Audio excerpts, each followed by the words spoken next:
Question! Parehas lang po ba yung boarding pass ko papunta at saka pauwi? Answer, magkaiba po. Kasi dito sa boarding pass po, nakalagay kung ano yung details ng flight mo. Ito po ang sample. Ito po yung boarding pass ko papunta at saka pabalik ng recent trip ko. So, pakita ko po. Yan.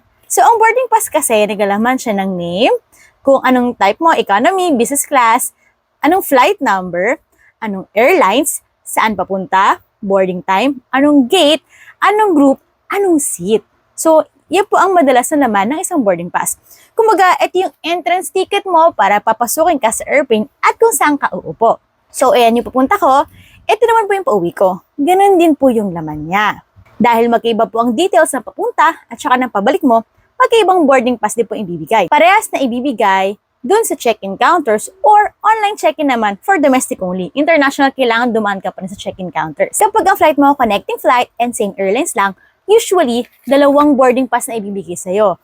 Yung papunta mo sa isang lugar at yung lugar na yun papunta doon sa final destination mo. Minsan ganon, minsan hindi. Okay? We hope this helps!